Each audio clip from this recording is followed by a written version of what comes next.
of the film, Fern Pearlstein. Fern, thank you very much for joining us. OK, so by the time you came to the end of the film, we just saw a clip of it there. Did you come up with a clear definition of cancel culture? I was so afraid you'd ask me this. I mean, it's such a complicated thing to define, and I don't know if I can define it any better than the people in the film did, but I think it's subjective, it's different for every person, it lacks nuance in many cases, and, you know, that's my easy way out of that question. Isn't that the danger, and certainly I agree with some of what I saw, that people saying it was all right when it was the powerful on the powerless, and now it's sort of, if not equal, certainly different.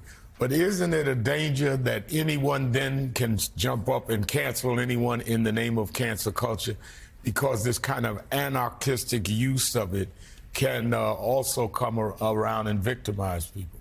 Yeah, I think that's one of the main complaints and problems with it. Judy Gold, who's in the film, who had a book and a show, Yes, I Can Say That, she has this joke about, you know, in the old days, you know, your uncle, crazy uncle, would be in the basement making a joke or making, you know, like making these comments, and no one would hear it. But now you post it on social media and you can find 10,000 people to back it up. So I do think that's where people get upset about it, right? Because there's no regulation to it.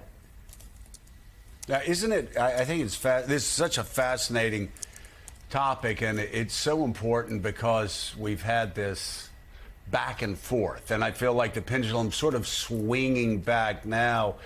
But it's so fascinating that it's been comedians. I found, you know, people like Dave Chappelle, Bill Maher, people who've been associated with the left for a very long time, who are punching back against cancel culture, and it's sort of turning politics on its head. And you take somebody like Fran Lebowitz, who told Martin Scorsese, "Yeah, I like art. I'm not going to invite these people over to dinner. I want to hear the record. If the guy's a good conductor, I want to hear the conductor. You know what? If he's a horrible human being, just stay out of my house, but I'm still going to listen to the music."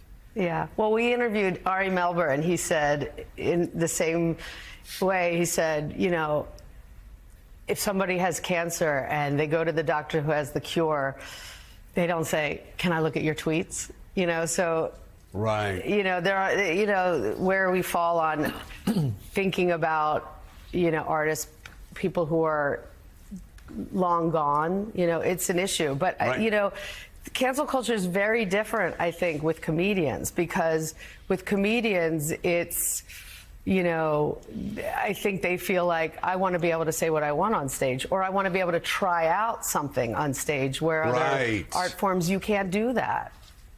So where Joe mentioned, Donnie, it's and you hear it from the artist community that say, we want to be able to take chances. Yeah. We want to be able to do things that may be over the line, and if they're over the line, we'll come back over to the other side of the line. But there is writers, comedians, artists, interestingly enough, feel that chill right now. But it is a balance. There's no doubt. It is a difficult balance, especially, Donnie, for artists to make. Yeah, it's really tough. And as you said, particularly for comedians, I wanted to ask Fran a question. Joe talked about that pendulum, and we saw it swing, where we saw voices buckle up, and a lot of people that deserve to be canceled, and then we saw some collateral damage from that. Where do you kind of see that pendulum right now?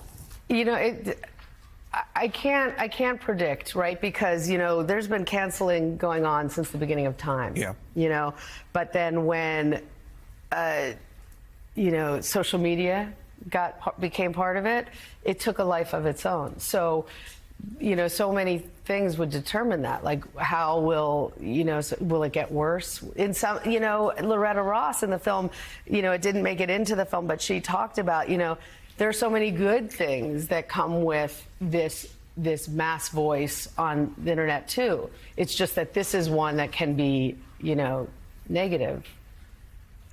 The film is Cancelled, the story of cancel culture. It premieres this Looks Sunday great. at 9 p.m. Eastern here on MSNBC. Great subject. Fern Pearlstein, thank you. Thank you for having me. very much. Hey everyone, MSNBC has a new and improved app. You'll get real-time alerts and analysis, live blogs, in-depth essays, video highlights, and the best 2024 election coverage. Download the new MSNBC app. Here's how to do it. You tap on the App Store on your phone. You hit search on the bottom right corner. You type in MSNBC. You click on the MSNBC app. You click on Get or the cloud icon and enjoy it.